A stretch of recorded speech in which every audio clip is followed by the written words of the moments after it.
Dr. V. Chandrasekhar is working as lecturer in philosophy in the Ramakrishna Mission Vivekananda College since 1996. He has been awarded the degree of PhD by the University of Madras for his work in the area Yoga and Analytical Psychology. He has been teaching Indian philosophy, Western philosophy, and recent European philosophy for undergraduate and postgraduate students. He has participated in many seminars and presented papers in a variety of topics. He has also reviewed 2 books in Ethics and Indian Culture published by the Tamil Nadu Textbook Society for Plus 2 course.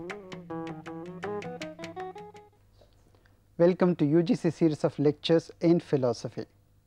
Philosophy, we see, is prevalent all over the world, but we find philosophy for the first time in the 6th century before Christ in Greece, in the mainland of Greece.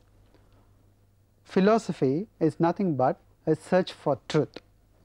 This series we will be dealing with Greek philosophy, but before that, let us see what philosophy is, what its nature is, what is the nature of that subject, what we are going to do in this. Now, philosophy, we will be seeing the introduction and then the definition, the nature of philosophy, the periods of philosophy in this part. Now, man, in his effort to understand anything and everything in this world, he is circumferenced by various questions. Namely, first of all, who am I? Now, of course, we have questions like what is this nature, what is this world, what is this table, what is this TV, everything like that. But these things we know from physics, chemistry, biology, etc., etc. But this question, who am I, is something that pertains to myself, what this myself is. Here, I am referred to as Chandrasekhar, but is this Chandrasekhar just a name or does it refer to something else? This search is referred to by the question, who am I? Then the next question is, where have I come from? Now, after seeing who we are, we want to know from where we have come, because everything has got a cause. What is the cause for my existence? Then the next question that we are looking up is, what is the nature of this world into which we have come? What is the cause of this world? Now, we all know that we are in this world, but we are constantly wanting to know what this world is, and also to find out what the cause of this world.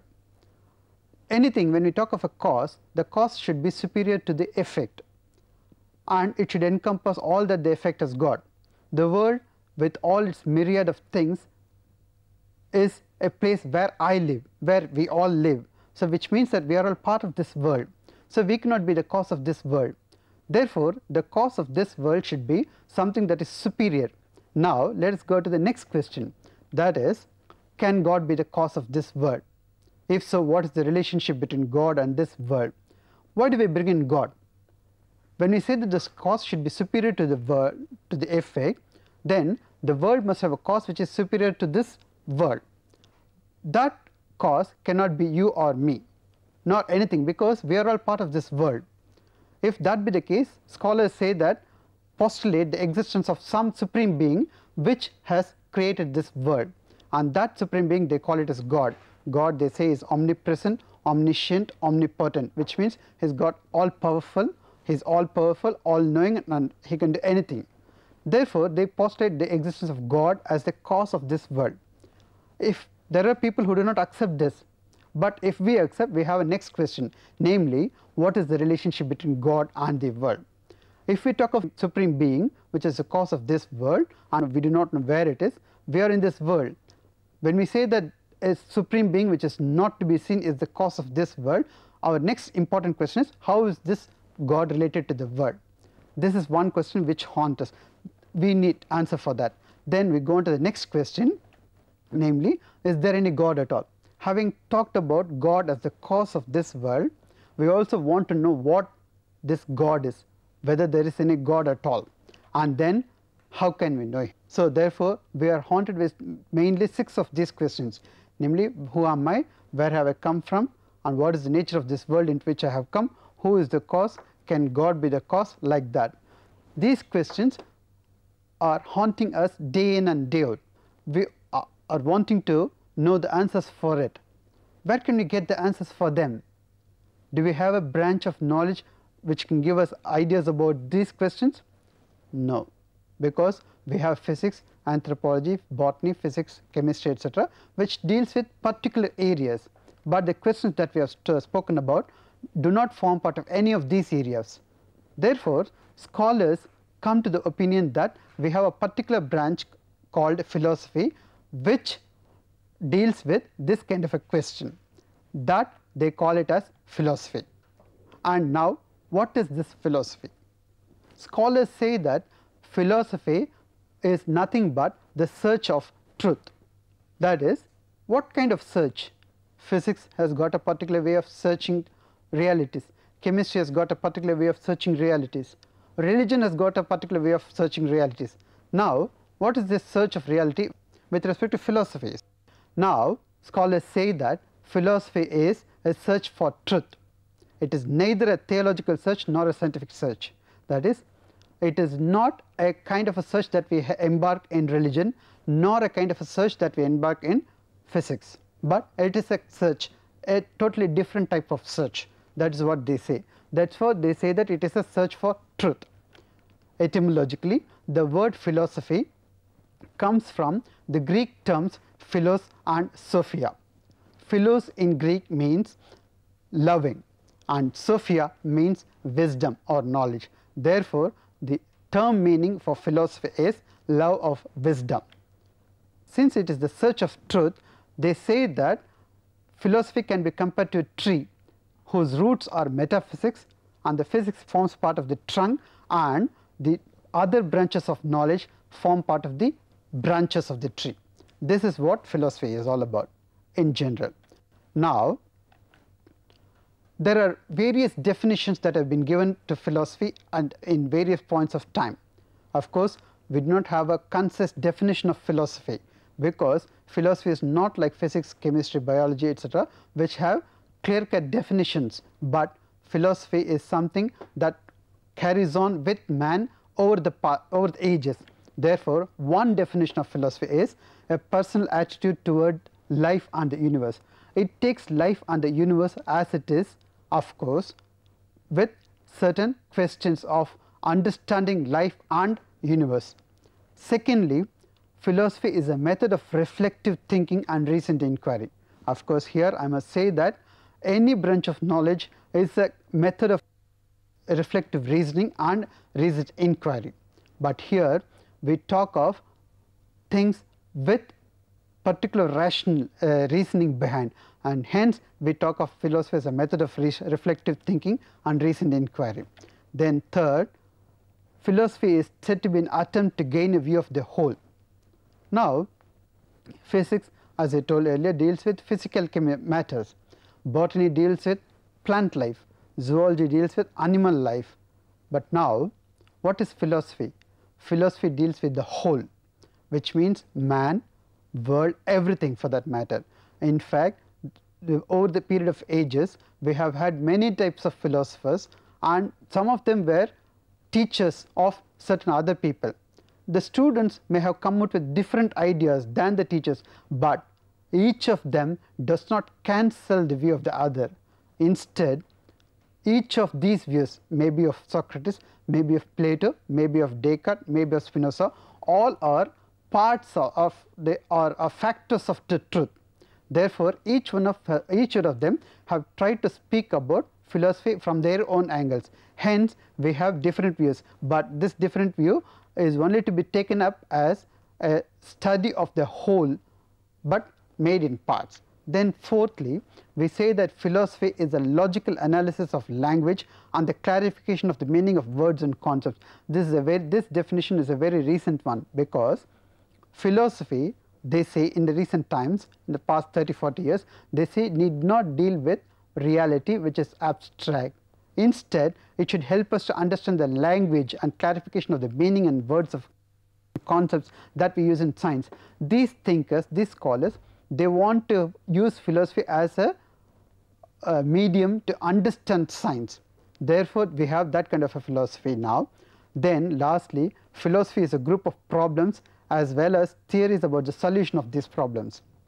Now, when we talk of reality, we pose certain questions what that reality is, whether it is one, many or none. Now, whoever talks of reality as one is termed as monistic. Whoever talks of reality as two, they are termed as dualistic. Whoever talks of reality as plural, they are pluralistic. Now, we have so many theories, so many problems. That is the last type of definition that we have of philosophy. Now, so far we saw about philosophy in general. Now, what are the branches of philosophy? There are three main branches of philosophy. One is epistemology. Second branch is metaphysics, and that is the most important thing. And lastly, ethics. Now, what is epistemology? As I said earlier, philosophy deals with reality, but we do not stop at understanding what that reality alone. Instead, we also want to know how we know that reality. This branch is called as epistemology, which deals with what knowledge is, what is its nature, whether it is valid, and what are the sources of such knowledge. This is what is known as epistemology. Then the next branch that we have is metaphysics. This is the most important branch of philosophy. As I said, it forms the root of all branches of knowledge. It deals with reality, the theory of reality.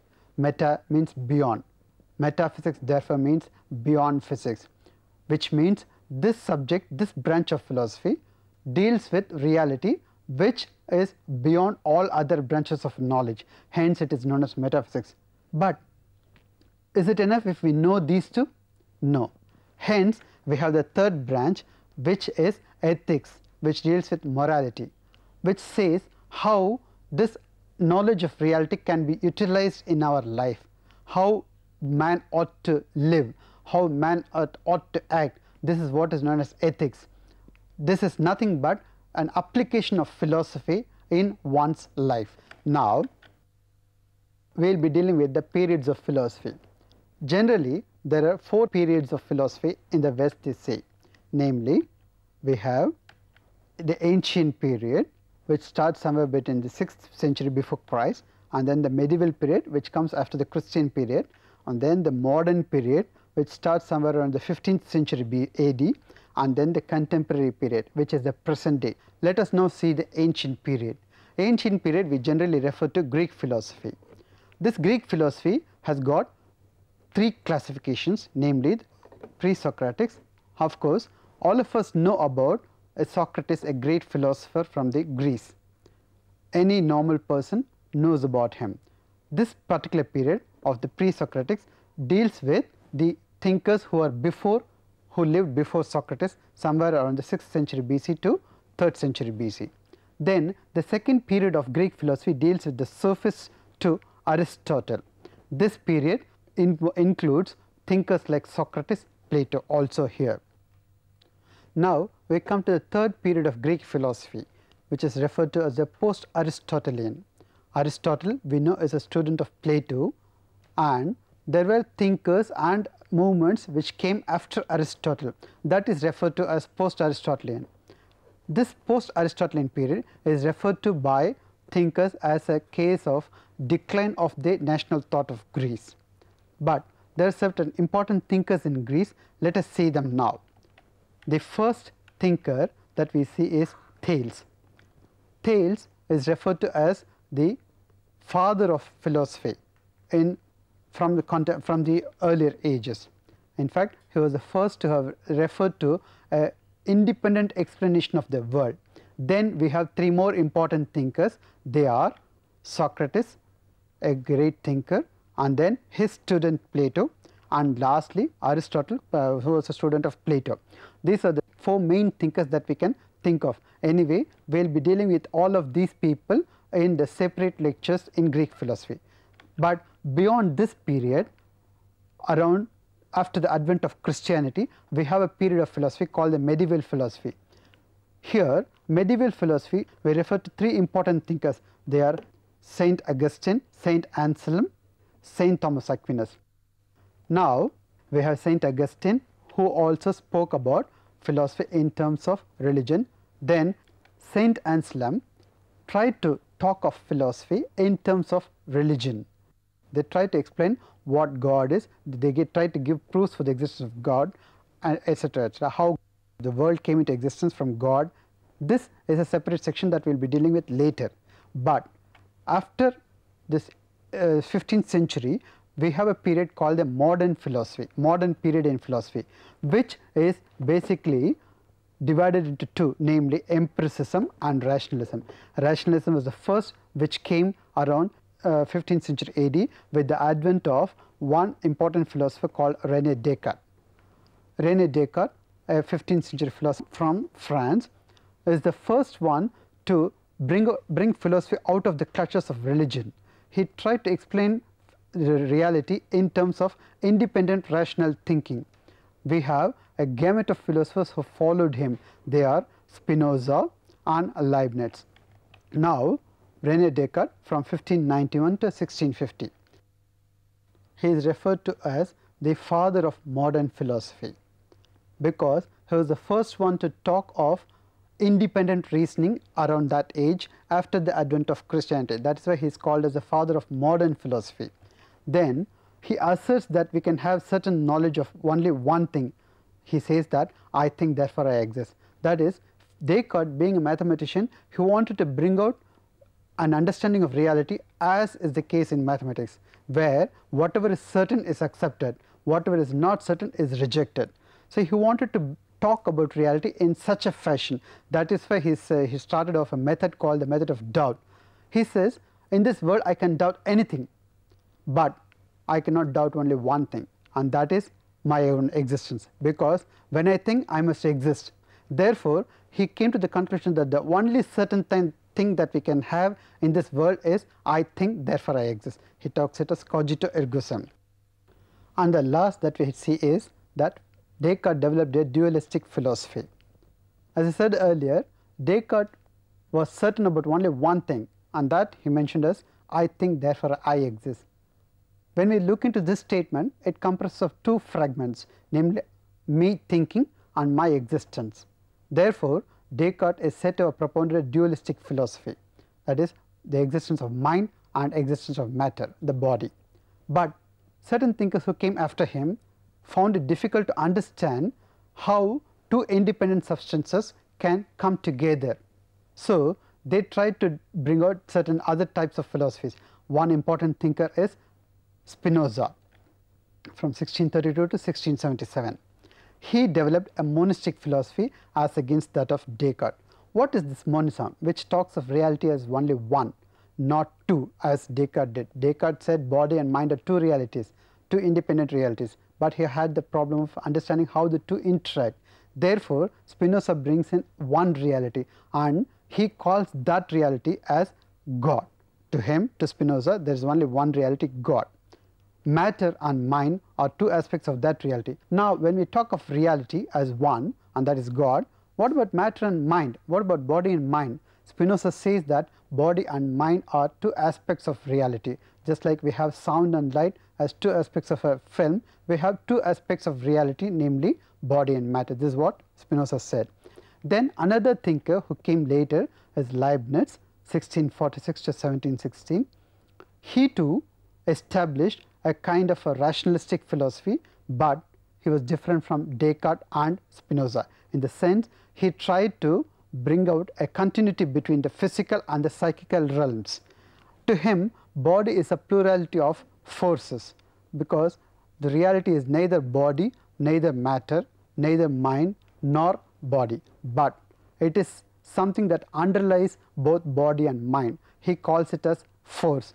That force he gives the term monads. Actually, it is given here. Body is a plurality of simple forces. He calls such force as monads. But what about this monads? How many are they? Are they one or many? But Leibniz said there are many types of monads. Monads are many and they reflect the power of God. Now these three thinkers, Descartes, Spinoza and Leibniz, are the three most important thinkers. They are classified as rationalist thinkers or continental thinkers because Descartes came from France, Spinoza from Holland, Leibniz from Germany. Since they belong to three different countries in a particular continent, they are called as continental philosophers. After the advent of Leibniz and others, we have a set of philosophers in Britain. These philosophers were originally influenced by Descartes' thinking, but they were not able to accept the fact that reason alone can give us reality. The major thinker of that time is John Locke.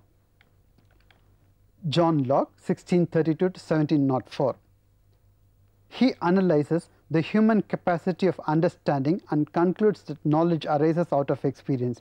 Now, in this period, the modern period, philosophers were divided amongst themselves as to what gives us knowledge. The thinkers like Descartes, Spinoza and Leibniz tried to establish that we get knowledge only through reasoning, but John Locke propounded that there is something beyond reasoning, something that caters to the reasoning, that is our experience. That is, whatever we reason out must be dependent on experience. Therefore, he analyzes the human capacity of understanding and concludes that knowledge arises out of experience. Then it is said that Locke is a representative realist. In the sense, Locke tried to understand reality as real, but that reality which is said to be real is known to us only through some kind of a representation. That is, we get knowledge only from experience. But what does that experience give us? It gives us knowledge about certain objects. When I see a table, I say that I know the table, but actually Locke says that when I see a table, I have an idea about the table formed in my mind, because mind, according to Locke, is a kind of a tabula rasa, which is a clean slate. There is nothing in it. Experience imparts certain knowledge into the mind. Therefore, once experience gives us sensations, information, the mind understands them and forms ideas. Through that idea, we are able to understand the object. Therefore, Locke is said to be a representative realist. Then the next important thinker, empiricist tradition, is Berkeley, 1685 to 1753. A major statement of Berkeley is esse est percipi, which means to be is to be perceived. That is, he said, whatever exists, before we talk of existing, we must see whether we know it. Unless we know it, the existence of that object is redundant. It is not necessary at all. Therefore, he came up with this formula esse est percipi, which means to be is to be perceived. Then, secondly, he questions the rationale behind the distinction of qualities into primary and secondary.